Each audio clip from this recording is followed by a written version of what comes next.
Hi, and welcome to the third in our series of No Time to Waste. My name's Sharon Rundle-Teely, and I lead a team at Griffith called Social Marketing at Griffith. Can I just ask all of our participants today to keep their videos turned off, just to keep the quality of our presentation today a little bit more stable? Now, I'm delighted to actually co-host this event along with Ricky Herzberg, who is Chief Executive Officer of Plastics Oceans Australia.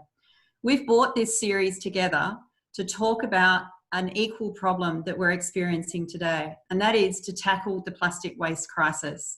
There's more plastics going into our oceans today than at any other time in history, and projections suggest this is just going to keep growing unless there's something that we do about it.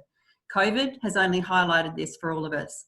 So we are absolutely delighted today to have three wonderful speakers with us from both state government, local government, and then internationally, with an Asian focus. So I'm going to hand to Ricky, who's going to introduce our speakers to you, and in series they're going to be speaking to you today. Now I invite you to actually talk to me in the background and to privately send me any questions that you have for us to pose to the speakers, and we will be putting some of the questions forward for you. So welcome, it's a pleasure to have you, and with no further ado, I'm going to hand over to my co-host, Ricky. Thank you. Hello, welcome everyone. I'd like to begin by acknowledging the traditional custodians of the land on which we meet today and pay my respects to their elders past and present. I extend that respect to Aboriginal and Torres Strait Islander people here today.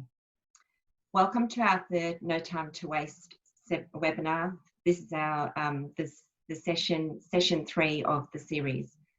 I thank you for joining us, and thank you for social marketing at Griffith University with Sharon and her team for what she's doing with co-hosting us here today. I'd like to give a little bit of context with the previous episodes, like Sharon just recently mentioned. The first one that we put together was looking at behavioural change in relation to plastic with the global pandemic, and the second one was looking at the science behind plastic pollution. Today, we're going to wrap up this series by looking at and identifying solutions, hopefully, from a government policy perspective, so we can address the issues across Australasia.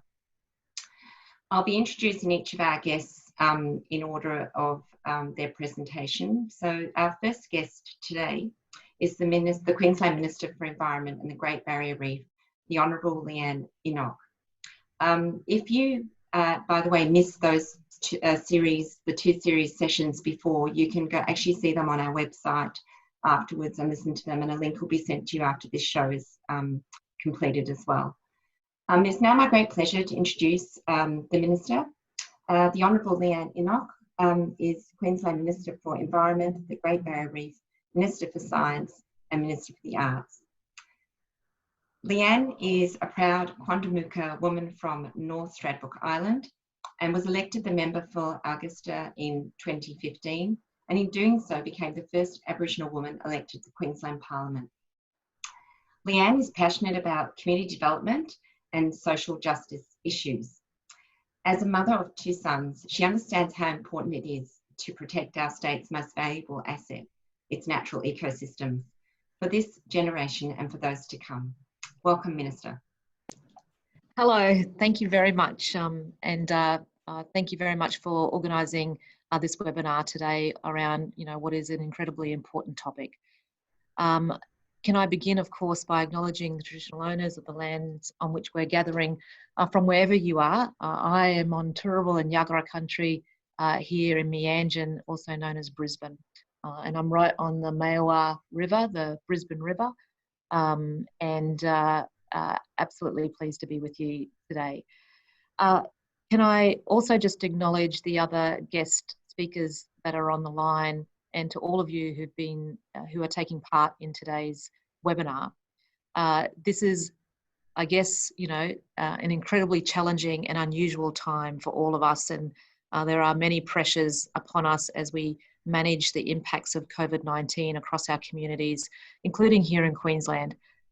So I know that it takes a lot to also focus on these other very critical issues. So I think it's pretty clear to all of us that plastic pollution, and single-use plastic in particular, have continued to be an incredible concern and an issue that we're all facing. We know in Queensland, for instance, that about 75% of all marine debris that's found across our coast is some kind of plastic. And we know that the impact of that on our sea life and wildlife is dreadful. We know about 90% of all seabirds have ingested some kind of plastic. We know about 30% of all sea turtles have ingested some kind of plastic. And from various different research projects that are happening across the Great Barrier Reef, we know that microplastics in particular are continuing to have impact on some species of coral, and certainly as we're seeing, one project in particular that sticks in my mind is the capture of 20 wild coral trout off the Great Barrier Reef, and 18 of those 20 were found to have ingested some kind of plastic. So for our marine life and our fishing industry and that food supply, the fact that we're seeing plastic being part of that raises other questions about the impact on human life as well. But of course in Queensland we've taken some pretty strong strides in this area. First of all, we banned single-use lightweight plastic bags, and we've seen a fantastic reduction in all of that in our litter stream and in our environment. Then we established the container refund scheme in Queensland, another strong signal to our community and to the market that we are moving towards a circular economy, so that single use is no longer part of our vocabulary, if you like. And I also launched a plastic pollution reduction strategy last year to make it very clear to the market and to the broader community that there are policy settings in place now to reduce plastic and to capitalise on the economic opportunities of creating new markets in that space. And just earlier this month, I introduced legislation to ban single-use plastics in our state, starting with single-use plastic straws, stirrers, plates and cutlery, with a head of power to add other single-use plastics to that list as we go along and do the work with industry to ensure that there are alternatives. COVID-19, as we've already heard, has had an interesting impact on the use of single-use plastics. There have been a number of restaurants and other places that have all of a sudden had to start to move or pivot into takeaway, and they have taken a particular path that even their own customers are now saying that's not good enough, and we're seeing them now having to embrace some of the work that we've been doing in Queensland around providing alternatives to single-use plastic. We've invested several $100,000 in a project with Boomerang Alliance called Plastic Free Places, where we've got places in Noosa, now in Townsville and Cairns, where businesses are showcasing how you're able to move to more sustainable product or compostable products instead of single-use plastics. So all the foundations are there to be able to help us move down the line in terms of reducing single-use plastics in our state. But on that, I'll just leave it at that, and thank you once again for letting me be part of today's webinar. Thank you, Minister. Thank you, Minister. Yeah, it's really fantastic to hear directly from you about all the initiatives and what you've been working on already. And I know that it's a fast-moving pace at the moment with the pandemic, which is one of the reasons why we created the No Time to Waste webinars, because we really felt that there was something that we should be doing to help continue this conversation. I have a question for you, because I was so excited when I was reading your bio and your background and all the things that you've done. And I know that you're aware of this, but for the relevance for the rest of our audience, I know in Queensland there's over 1,200 schools, which house about over 500,000 students that are full-time. and being a teacher a high school teacher in your past life. Yesterday, which I'm sure you're aware, we announced the Containers for Change, the launch of the Wave of Change program, which will supply 50 schools in Queensland with curriculum approved resources to educate students regarding the impact of plastic. Now, obviously having school resources about plastic in schools is not new in itself, but this is very, very specific with Containers for Change. So we're delighted to be working with them on that, and I know that that's close to your heart as well. Many people agree, including yourself, that we should be leaving our planet in a better state than we found it, you know, for the generations to come. My question to you, and you've sort of answered it a little bit in your first, when you were speaking, is what do you think we can do, though, to actually hasten and improve education delivery to students to ensure we can protect our oceans from the plastic waste? Over and above what you've already told us, because this is a really big problem. Yeah, it is. And look, I think the thing is that kids get this stuff, you know. I get the opportunity to meet with lots of students from lots of different backgrounds, and they get this. They're adapting and adjusting really quickly. You don't have to spend a lot of time explaining to them dangers of plastic. I mean, they've seen all of the YouTube, videos, etc., on all of those items. They get this stuff, and when you've got good, strong school leadership, where they're able to certainly, find ways to be able to create some deliberate actions for kids to take, they grab it with both hands. So the Containers for Change program, our container refund scheme in Queensland, has been a really good way of getting kids and our schools involved in the recycling and the circular economy notion.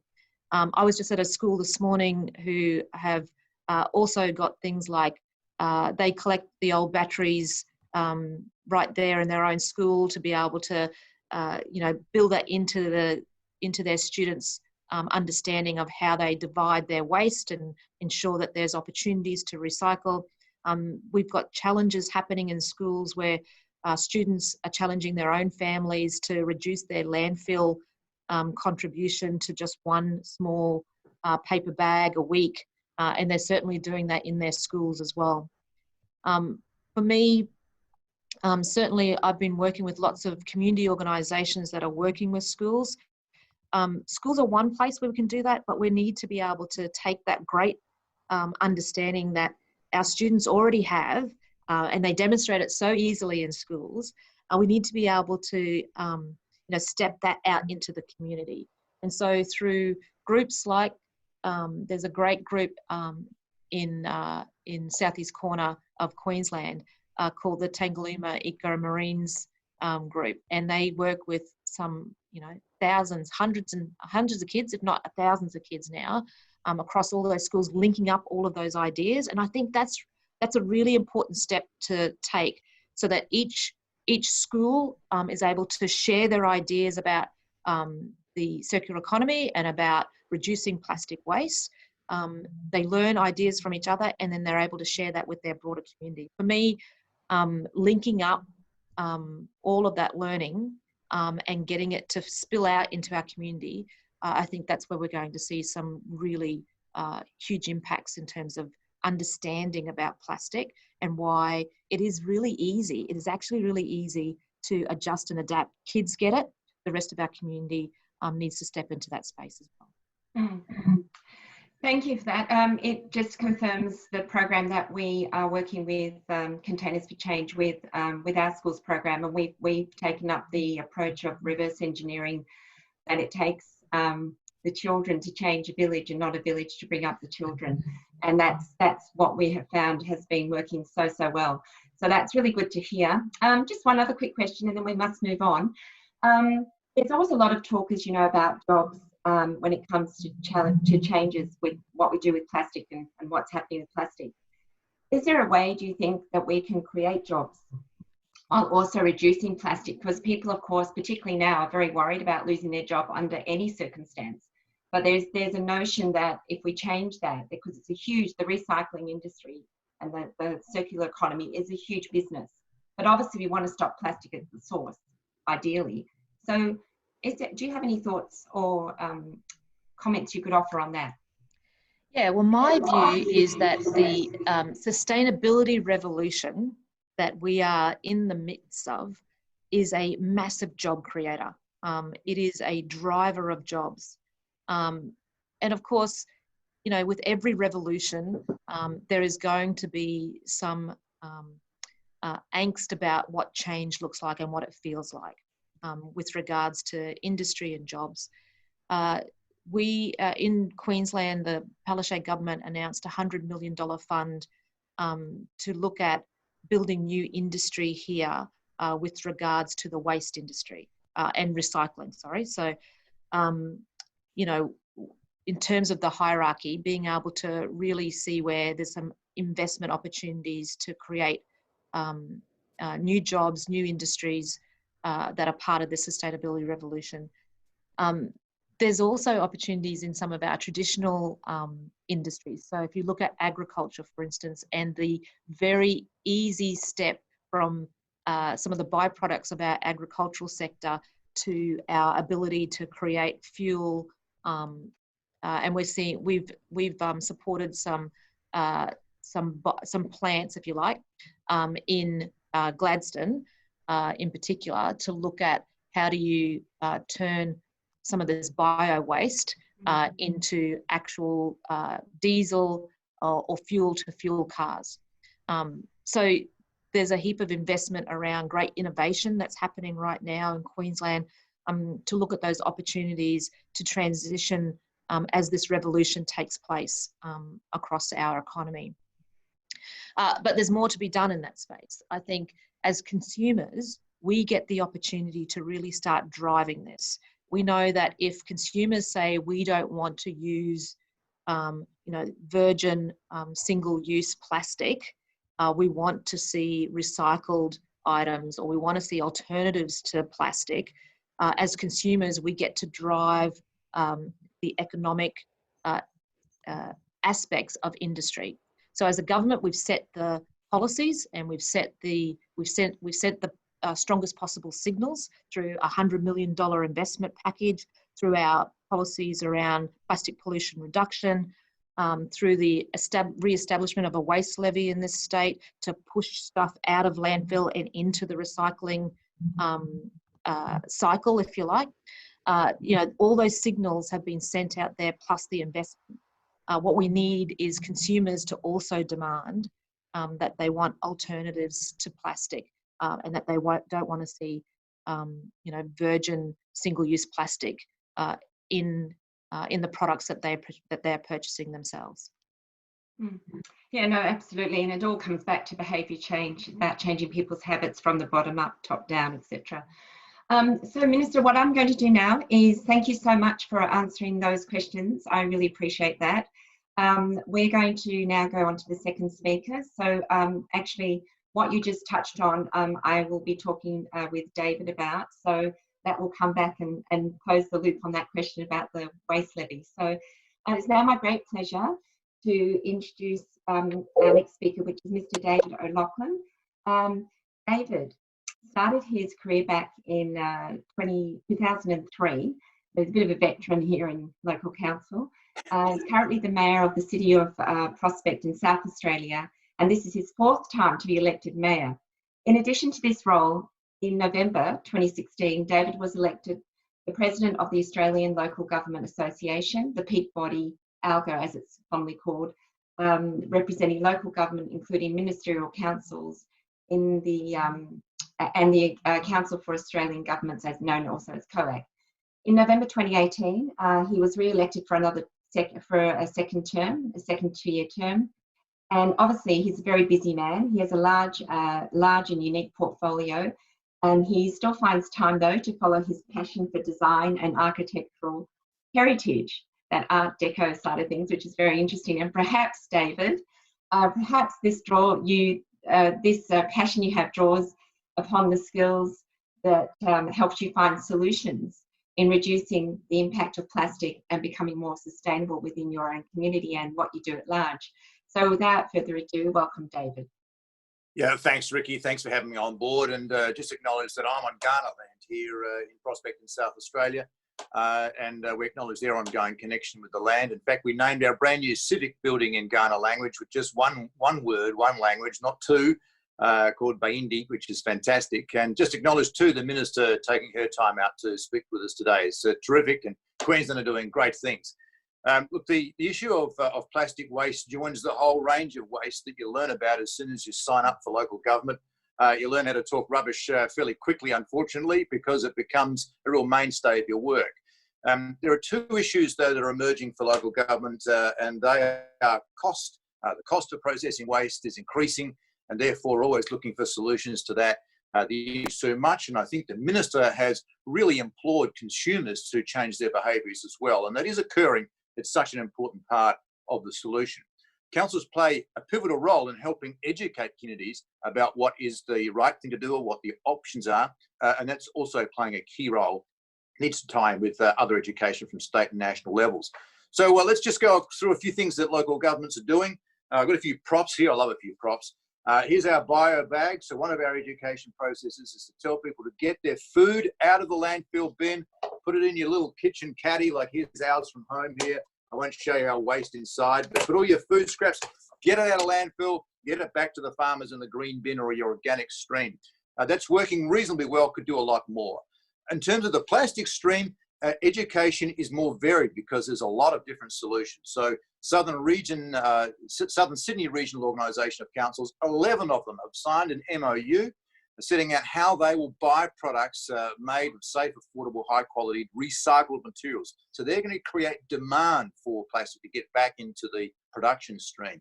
9 councils in South Australia are doing the same thing, including my own. We've committed to purchase back a certain tonnage, which is a certain percentage of the plastic waste collected from our community, to really try and make sure that we've got some parameters around what we're trying to do.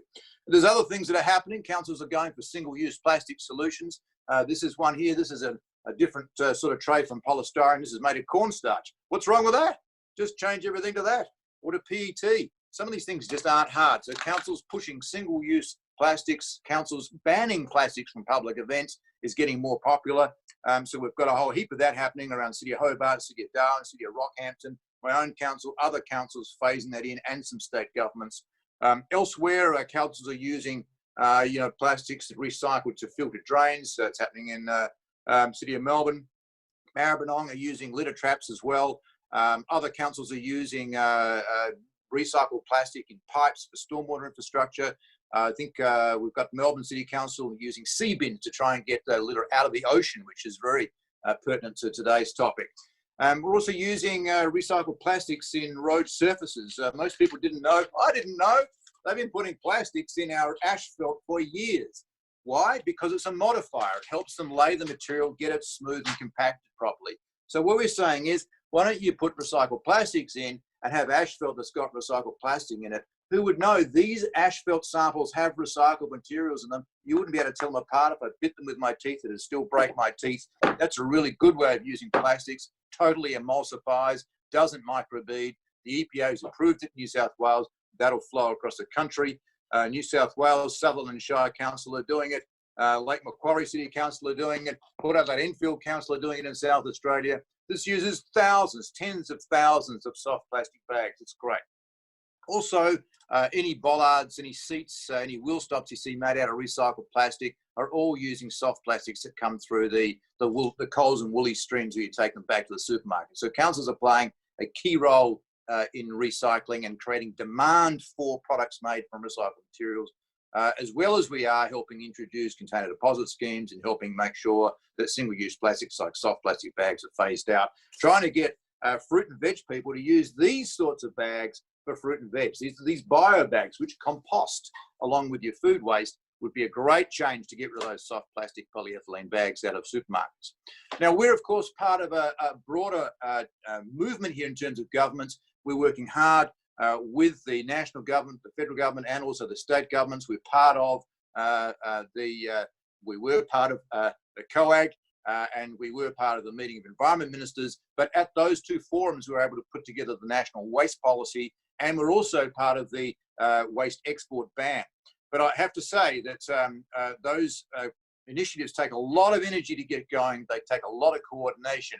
And the clock is ticking on the waste export ban. So we need to get serious about how to mass up our scale of activity across all levels of government and with the consumers as well, in terms of buying back products made of recycled materials, including recycled plastic. We're going to close the loop.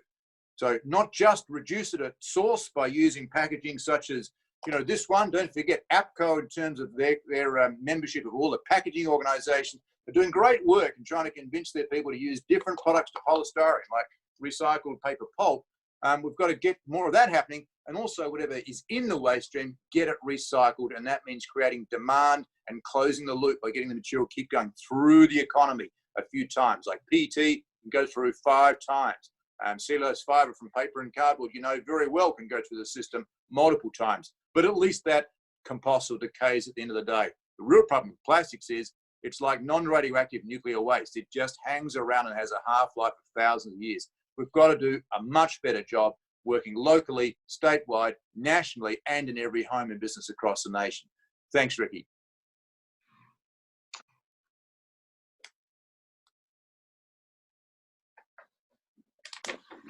Thanks, David. Yeah, look, the list that you were, all the initiatives that you just were reading out and showing us all those great little props, which is fantastic for people to see. Perhaps we could make a list available to everybody that's participated today, because I'm sure there'll be some interest in that, because you've listed off lots of different things, and it's great what your council, the group of councils in South Australia are doing. I guess it makes me think about the fact that there's a few things going on with the waste levy and what's happening in that space. So I think one of the things I'd like to ask you is, there's obviously some doubts hanging over the future of the Ministerial Council on the environment, and I wondered how this might impact collaboration between all 3 levels of government on the waste management reform. Yeah, look, this is really disappointing news. I think everybody's kind of worried and mesmerised by COVID-19, and with good cause. But the national cabinet structure that's been struck to deal with the health crisis has now flowed in to deal with every aspect of coordinating government's actions across the nation. And that is now going to be the structure that's going to deal with everything from health to education to roads to immunising babies to foreign travel to terrorism. Although we haven't heard a lot about that lately, maybe they're sick or something, but that was a big topic last year. So it's driving a different kind of agenda. The Prime Minister's announced there's going to be 6 reform councils underneath the national cabinet structure. That is far, far less than existed before, and many more were in place during Rudd's era, who was always open to a conversation and a meeting. But distressingly, there is no forum in that, there's no place in that 6, nor a forum for the environment. So previously, the meeting of environment ministers was a place where these issues were discussed. And that's where the national waste policy was formulated. That's where the national waste export ban went to work out how to implement it. That forum has been, as far as I'm aware, disbanded.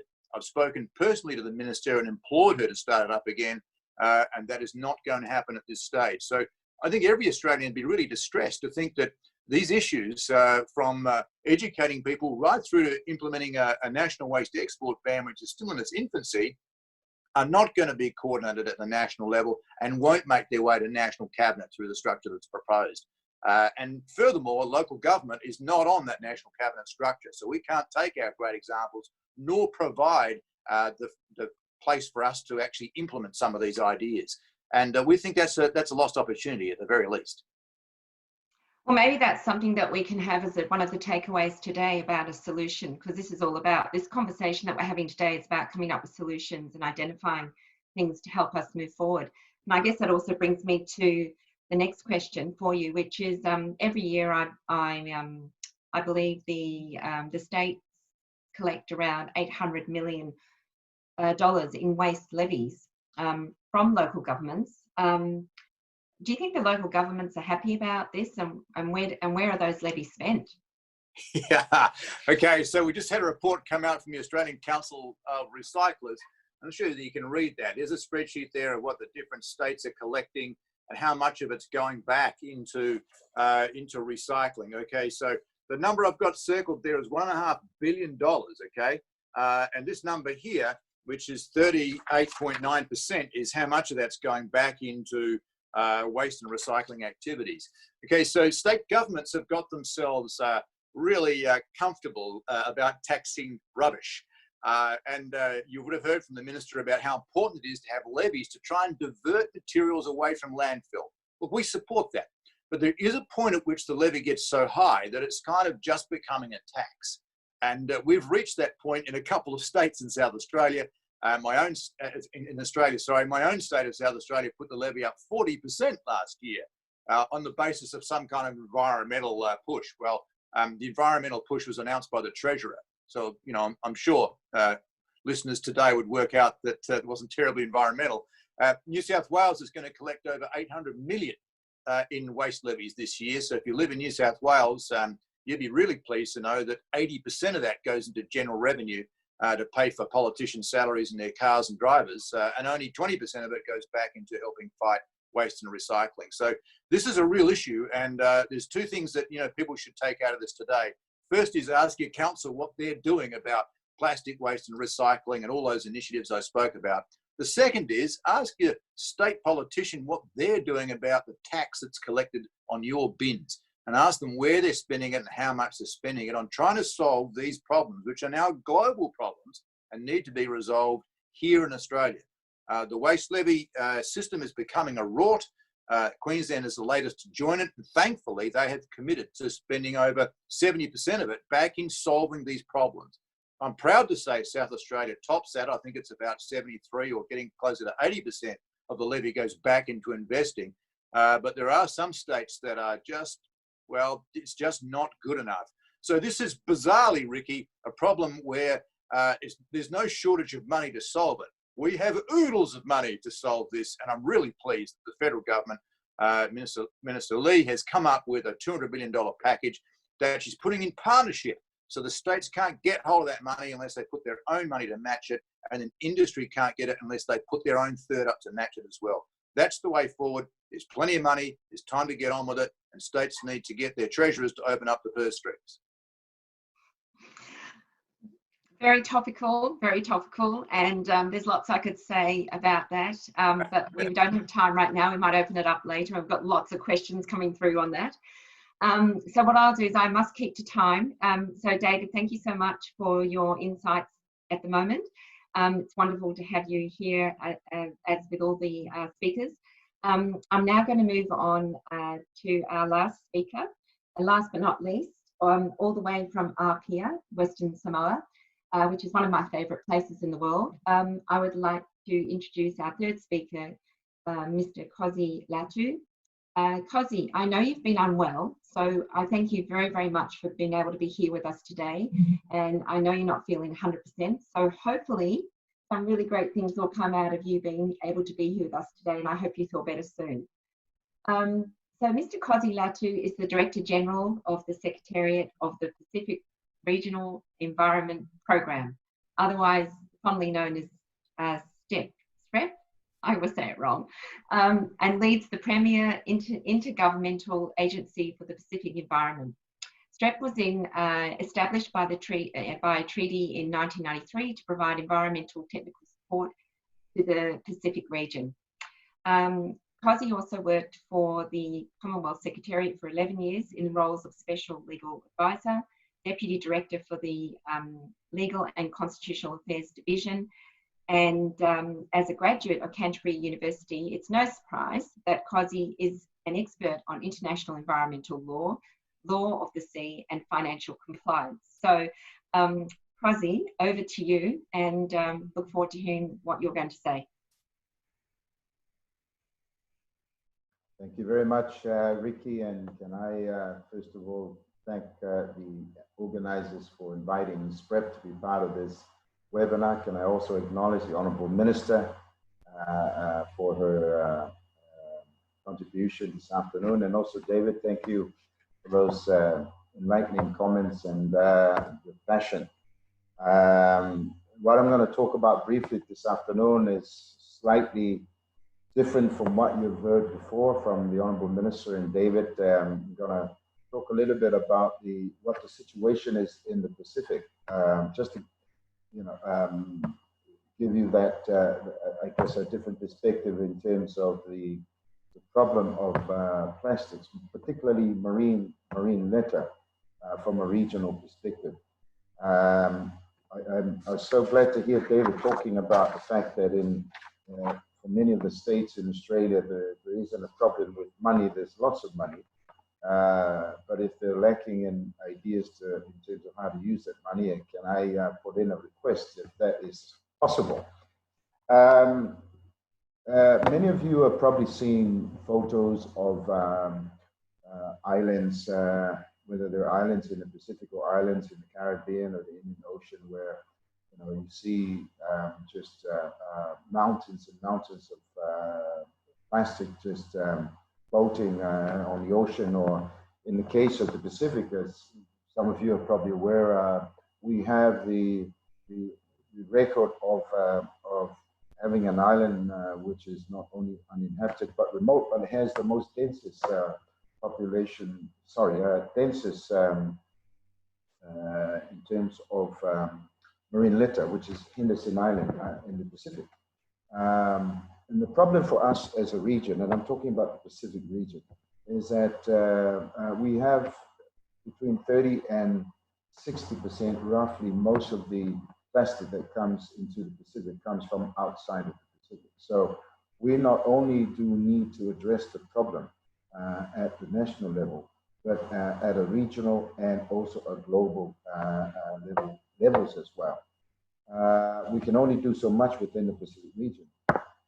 But the fact that we know that a lot of the plastic that comes to our region comes from the outside means that we do have to work very closely with many of the Asian countries that are also facing this similar problem.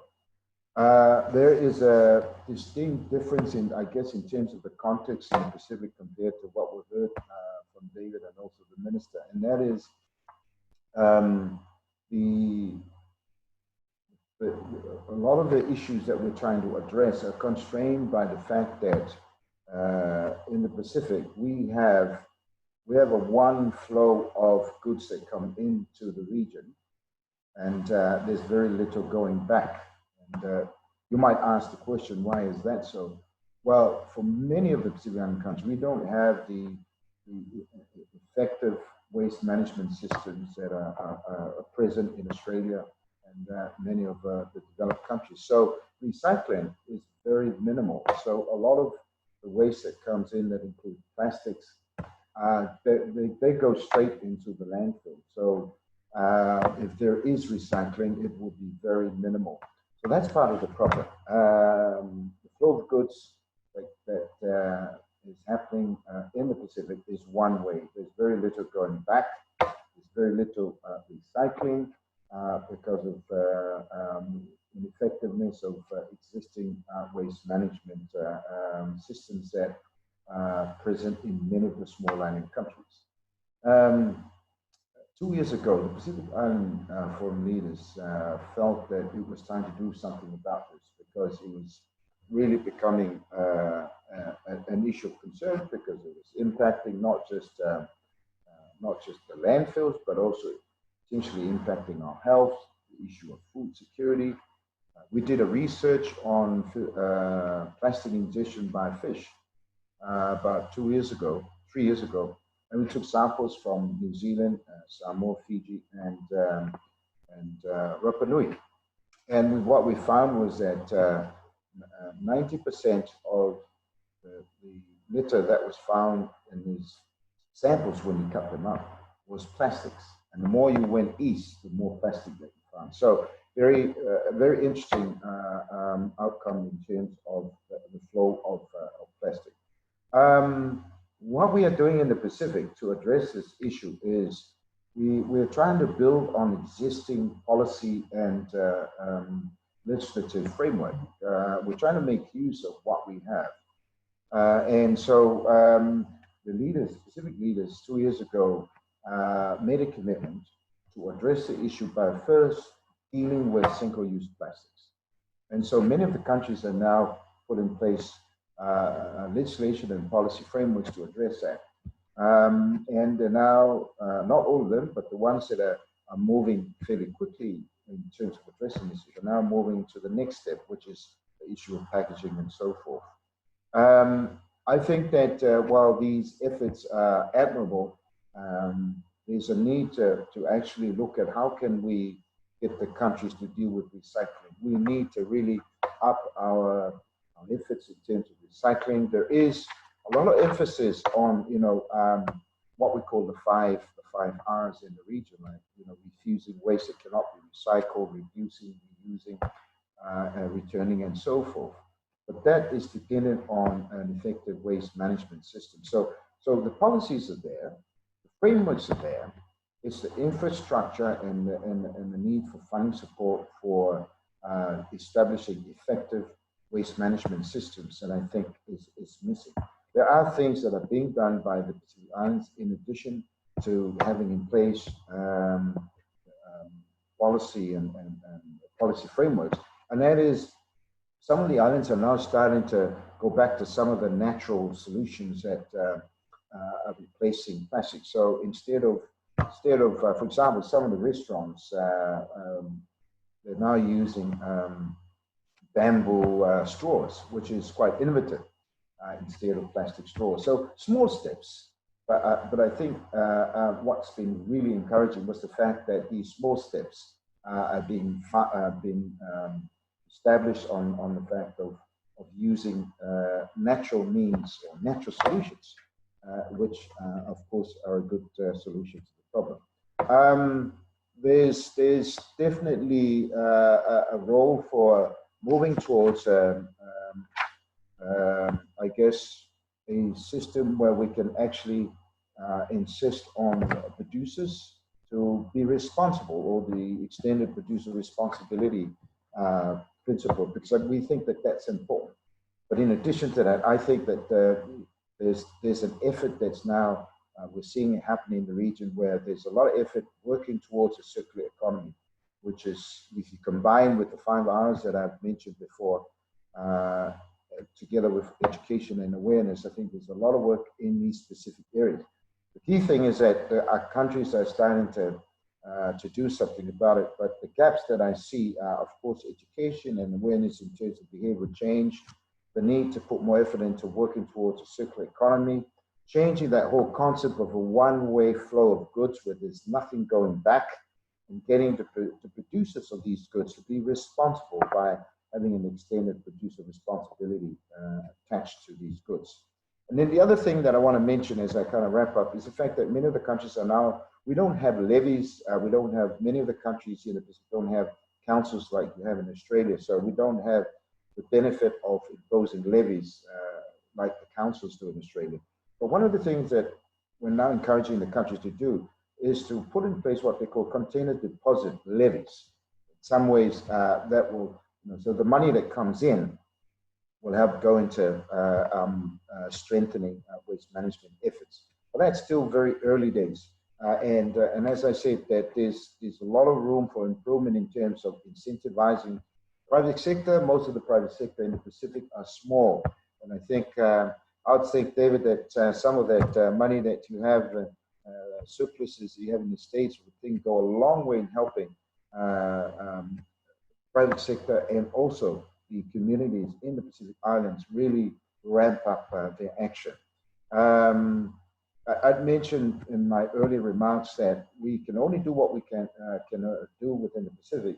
What we really do need to do now is really reinforce the actions that we're doing.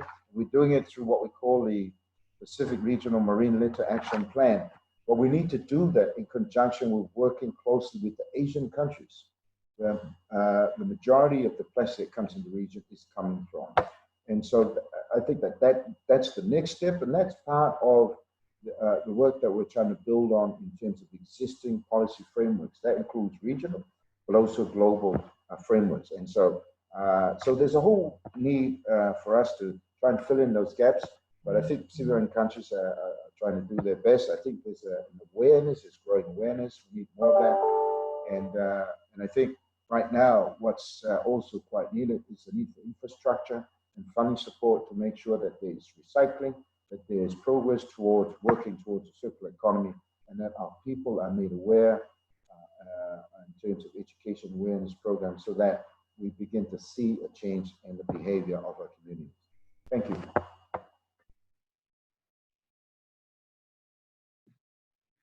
Thank you, Cozy. That's really really interesting. And what I'll do is we'll probably go straight through to open up the floor for questions, because we've gone a little bit over time, and I know there's lots of people that want to ask questions to the whole of the panel. I think the regional action plan that you're talking about, it might be useful. I think quite a few people would be interested to get the link to your action plan, and that's something maybe we could get from you later on.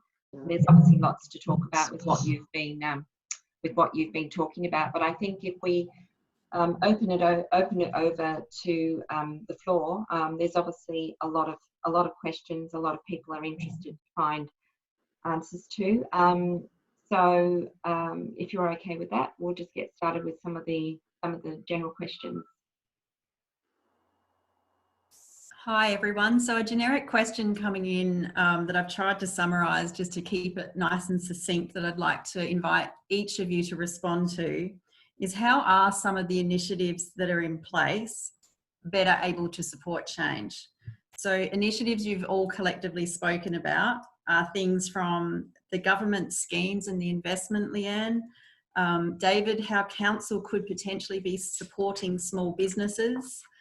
Things like the container deposit levy programs as a possibility, any procurement policies, and also any programs that have been successful in incentivising or motivating people. So I just invite you to respond in any way that you're happy and comfortable to sort of take that question on. Who would like to go first? I'm happy, whichever. Whoever you think is the best to start, I'm happy to go if you want. Great. Look, let me just say one thing. One of the ways that we've been able to set up for instance, our waste levy system here in Queensland has been all about incentivising councils to be able to look more innovatively at the way that they manage waste. So for instance, for all councils who are captured by the waste levy in Queensland, they have a rebate of 105% of the cost of municipal solid waste that ends up in landfill. That's all about ensuring that they have all of the funds that they can possibly have to support some really innovative ways to deal with and to separate waste and to support recycling in their own council jurisdictions and as a region. So what we're seeing more and more now is councils working together, joining forces to be able to put up ideas about being a localised place to deal with particular recycling opportunities. That's been reinforced by the $100 million that's been made available in Queensland through the government to support that new infrastructure. You know, it really is this opportunity to understand and leverage the consumer change and the political signals that we're sending, the strategic policy signals that we're sending, to invest in real opportunities to develop key industries in particular regions. You know, that's been supported by a whole heap of other opportunities that I've put in place, everything from understanding that Queensland is one of the most decentralised states in the country, if not the most decentralised state. We have the luxury of having communities right across our vast landscape, if you like. So being able to support the movement of particular recyclables to certain centres to support those industries being established, to give the feedstock that's required for those industries to be able to grow and actually have that established. And that's a big issue, obviously. Feedstock is a considerable concern about how you set up the infrastructure. And, you know, I've put $6 million towards that, for instance, to be able to transport recyclables into a particular centre to provide that feedstock and the certainty of feedstock that underpins a business case that's might be being put forward towards that, gaining some funding out of that $100 million. Certainly David's point about the federal government's funding to support further infrastructure as I said, we've already put $100 million into that space, but we've welcomed the federal government coming to that as well, and looking for some of those key opportunities around those certain recyclable lines. So plastic being a big one, of course, paper, glass, tires, all of those things, looking for those opportunities. And I think from a government perspective, from a state government perspective, being able to leverage those policy signals, leverage the funding that we've been able to put against those things, including the more than 70% that we withhold from the waste levy to support environmental projects, including waste management projects. Those things give us the greatest opportunity to put together the expertise and the willingness to be able to do things differently and to capitalise on the masses of jobs that can come from this. We all know the line about, the 10,000, if 10,000 tonne of waste goes directly to landfill, it only creates something like 3 jobs. If you recycle that same 10,000 tonne of waste, that creates more like 9 jobs. So we know there is a jobs bonanza in this space, and being able to push the envelope a little bit, do things a little bit differently to incentivise that work and to connect people gives us that opportunity to really take hold of those opportunities with regards to jobs and industry. Yeah, thanks. I agree more with the Minister. All those initiatives are important. And just to bring it to local government level, you asked about small business support. Well, the businesses that are innovating and making these things work are generally small businesses. Virtually every single business in the nation is based in a local council area, and they're looking for people to buy their products. So councils have a powerful role to play in identifying those players and saying, we're going to be your first customers because we believe in this, and we're going to help you prove up your product and make it improve the market, and you'll be able to go much broader than just council. Or maybe you'll go to the next council and so on and so forth, like those buying groups I spoke about before in Sydney and also in South Australia. That brings me to procurement policies. I have urged every government at every level to change their procurement policies to make sure there's a focus on using recycled material, and also really to have a look at why you're buying virgin plastics in the first place. The Commonwealth have said they're going to do that. I think that's a great commitment. I'm yet to see that roll out in their policies, but they have committed to doing that. Many local councils have done it, but there is a fragmentation of procurement policies across local government. If you think the nation's already complex with 7 colonies, then have a think about 537 councils.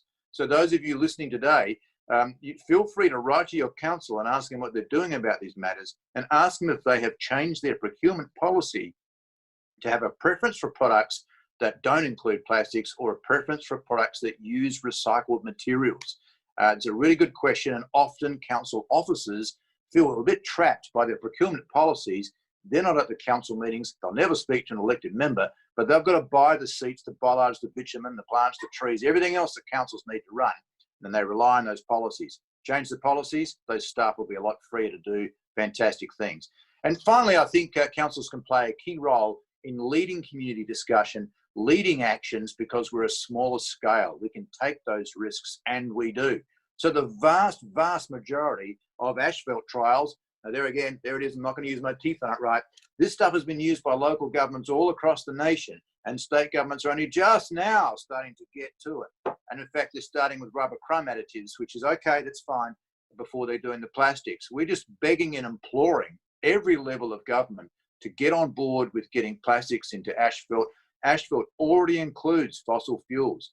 The plastic is simply a fossil fuel substitute. It completely emulsifies. It takes the place of the plastic modifiers. It's a complete no-brainer. It's stronger than normal asphalt. In pilot projects, it's 2% more expensive. So you can imagine if it's the mass-produced number, it'll be much cheaper. So just get on with it. So procurement, leading and testing products is a key role for local government. And then we urge other levels of government to take that mantle up as well. Did you want to respond?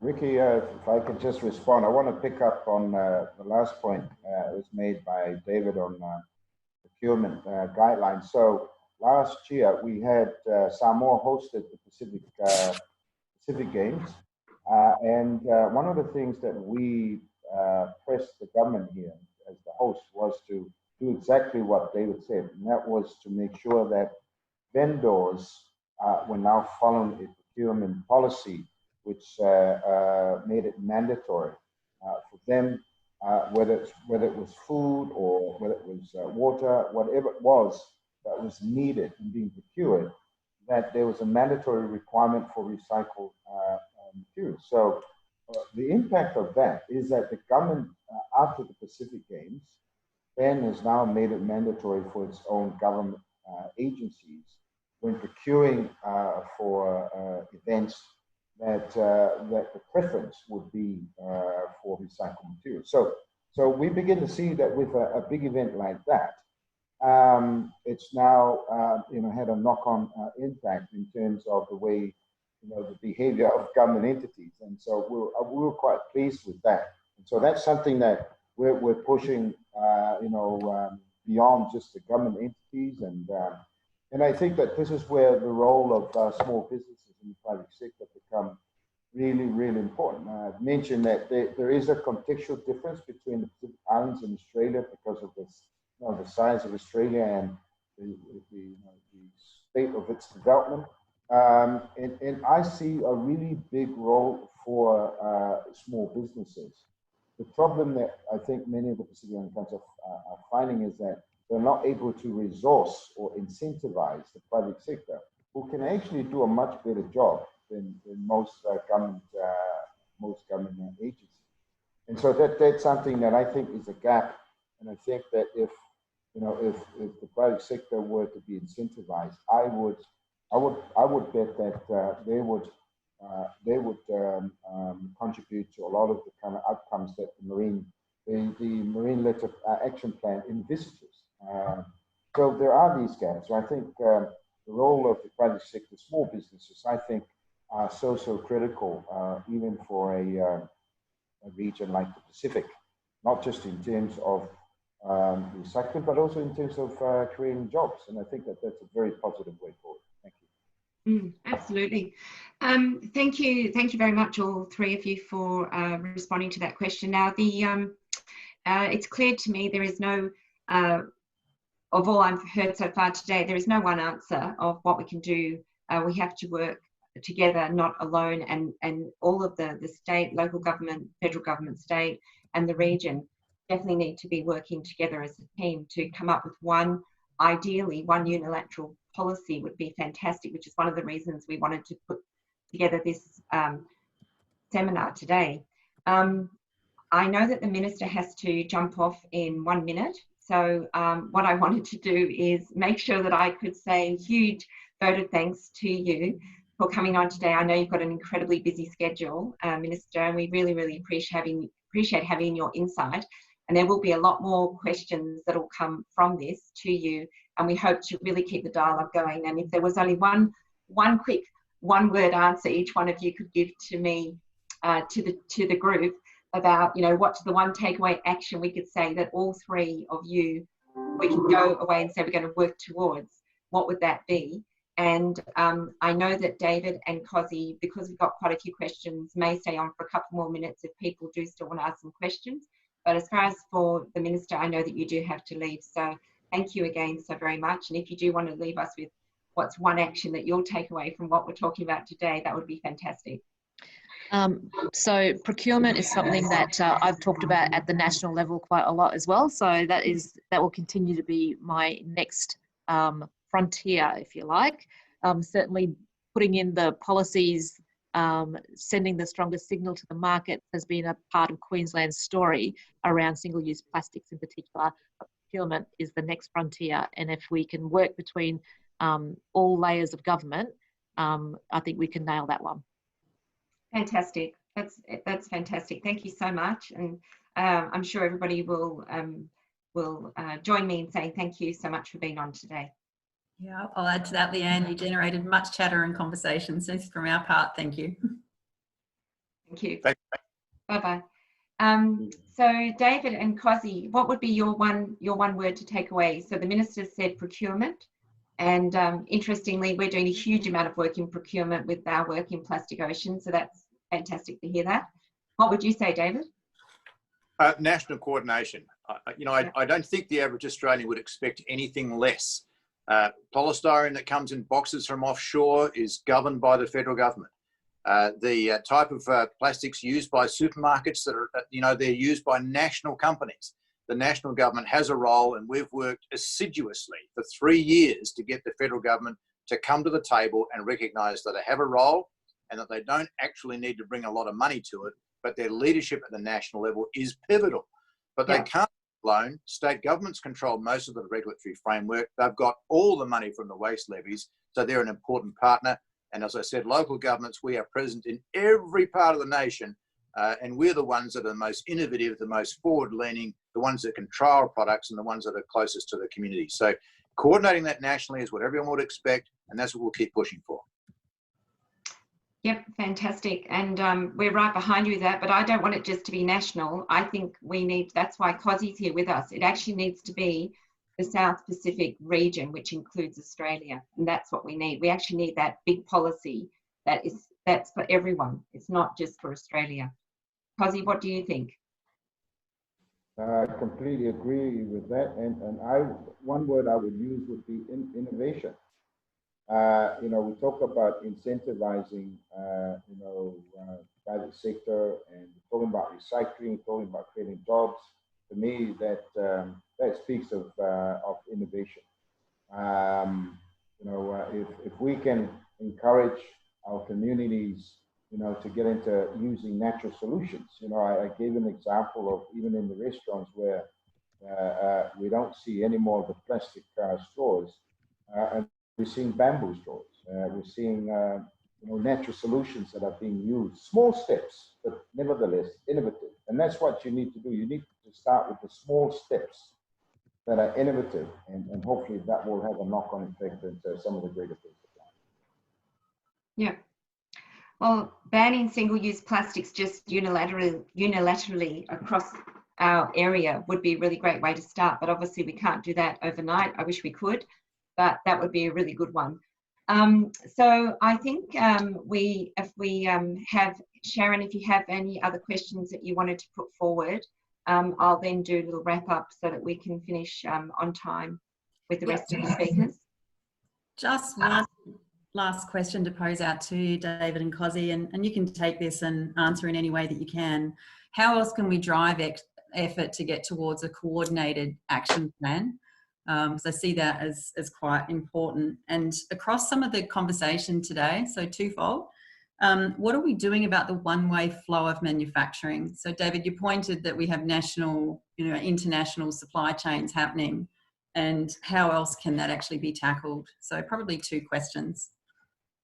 Okay, can you just explain by one-way flow of manufacturing, just what you mean by that?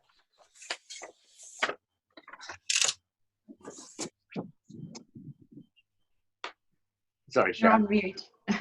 You're on mute, yeah. Sorry, organisers just needed to unmute me in the background. So David, in some countries, they're actually looking at levying manufacturing. So for example, and I'll be completely off cuff here, it's a 5-cent charge that goes back to manufacturer at source of manufacture to recapture the costs of recovery. Yeah, okay. So product stewardship is something that we've pushed for incredibly hard. We're not getting anywhere. The current federal government is a bit shy about putting in regulatory frameworks. That ideologically, that's not where they come from, and you've got to respect they have they have their ideology. So we have to keep pushing for that to be used in sensible ways. The Australian Packaging Covenant Organisation have done terrific work in getting all their members to understand this needs to change, and some of their members are doing incredible work around this. They're also very, very sensitive to consumer feedback, as the government are to voter feedback. And strangely, most consumers are also voters. So I want people to think about that, start writing and start agitating in a sensible, rational way, because the ears are receptive around this. Product stewardship involves pulling those products back into the same line again. PET can be recycled up to 5 times, as I understand it. Soft plastics can go straight into asphalt, as I've explained, or into bollards or seats or those sort of things. So there's that part of it, but equally, the Packaging Covenant Organisation have committed to making sure that their packaging is compostable, recyclable, or reusable in some way. So they're trying to phase out stuff that's not able to be one of those three outcomes. And polystyrene technically can be recycled, but you try and gather a truckload of it and you'll find that it's not that easy. So we need to work out how to stop some of these products being manufactured in the first place, others that can be, to get the system working. And preferably, if you're using, if you buy drinks from the fridge in the local shop, you know, buy the ones that are 100% recycled PET, because those manufacturers are making a choice to source recycled PET. That's an incredibly important part of closing the loop in just that one form of plastic. And if we can show up how that works, because consumers want to do that, they'll keep doing it and they'll keep asking for sources of reused or recycled PET. And those manufacturers will close their own loop. One of the big firms with a red background and a wavy white line on it, they're starting to do that. They are testing the market. So respond. So thank you. So that's one way. Product stewardship is a government regulatory way. I don't hold out great hopes, but we will maintain our energy in that space. Thanks, David. How about you, Cozy? Yeah, I mean, I'd mentioned in my comments early on this principle of the extended producer responsibility, which I think is a parallel concept to what has been said about product stewardship. I mean, all of these concepts are so important in terms of, you know, in attempts to try and deal with the issue. And you know, the extended producer responsibility is important, because if you're not able to deal with the problem at source, then you've got to have something, you know, later, further down the cycle, where the producer is either financially or physically responsible for dealing with the end life of that product, you know, in terms of either treating it or disposing of it. And that's something that is beginning to happen in the Pacific in a small way, with products that have plastic materials.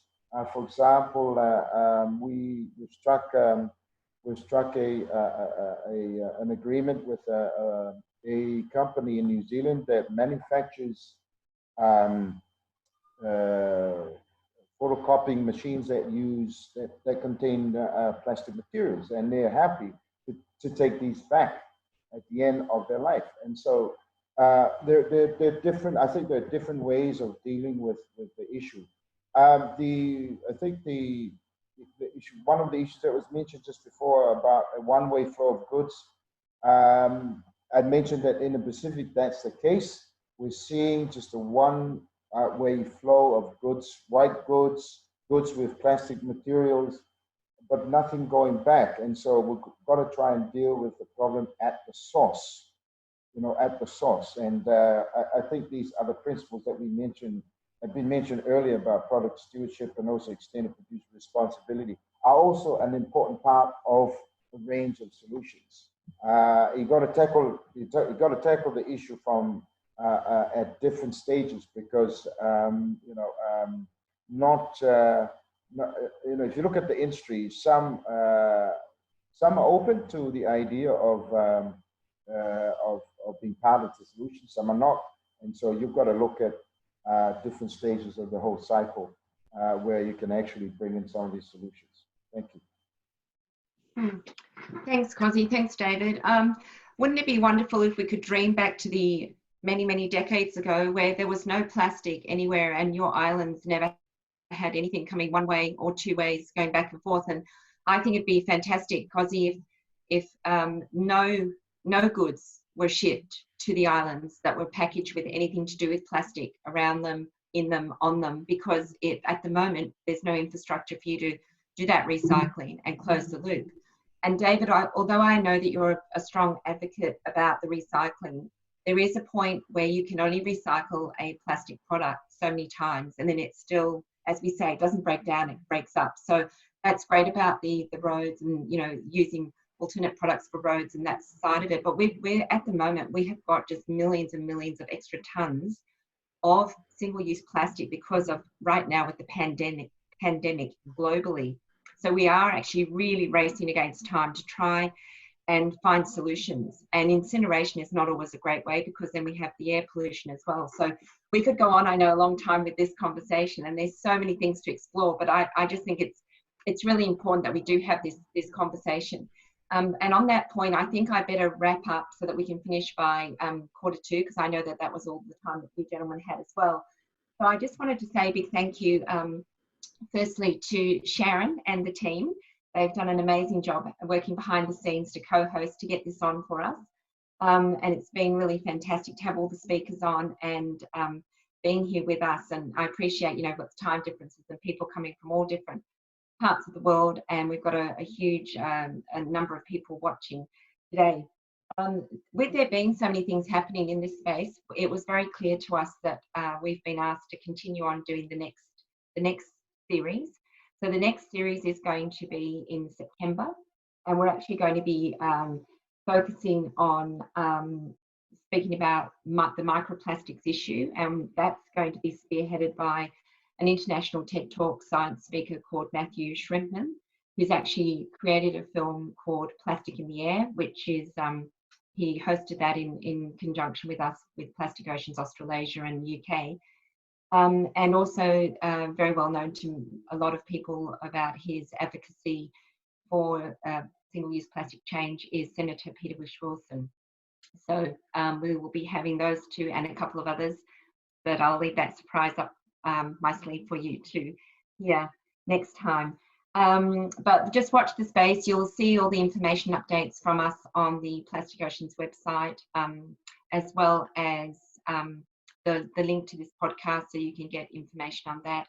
And any of the questions that have been posed today in our chat room that we didn't get to answer for you today, we'll see what we can do to try and help you with your inquiries. And I just wanted to really thank you all again. I know it's a busy time, but it's so important that we have this conversation about the plastic issue, about the policy, about behaviour change, about the science, and everything that we do obviously must be underpinned by science. So without further ado, thank you very much, everybody, and look forward to seeing you next time.